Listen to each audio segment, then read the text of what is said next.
شخصی که به نام شیر مادرش قسم خورده، قسم به غیر الله درست نیست. رسول الله صلی الله علیه و سلم میفرمایند لا تحلفوا بآبائکم، یعنی پدرایتان قسم نخورید.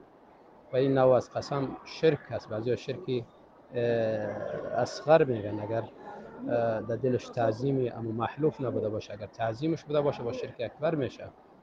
و اما به این قسم شیر مادر حرام نمیشه.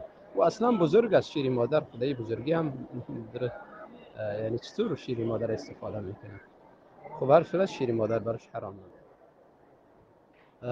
نماز درباره مرده ها، یعنی سوالی کمی مغلق است.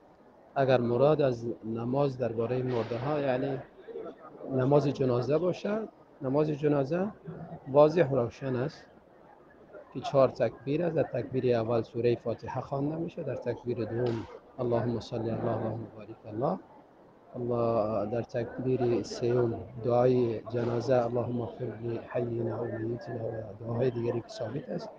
تکبیر چهارم بعد از او سلام میاد. اگر مرادی باشه واضح است. درست است که نماز جنازه حتی غایبانه هم خوانده شود در حق کسی، اما مراد از طرف کسی دیگری نماز اگر بوده باشه، یعنی نمازهایی که از کسی فوت شده، نمازهای فوت شده یا قضایی، این نماز از طرف کسی خواندنش درست نیست. البته فقط برای از او دعای مغفرت طلب میکنید.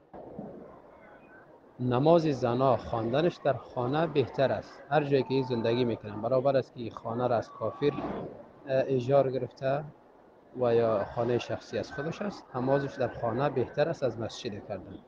اگر در مسجد احیانا میره اجازه داره و در نمازهای عید بهتر است که همیشه در مسجد شرکت کنن و عید بخوانند مسجد یا جای دیگری که عید میخوانند. و گپ جناب ایشان کدام اساسی نداره.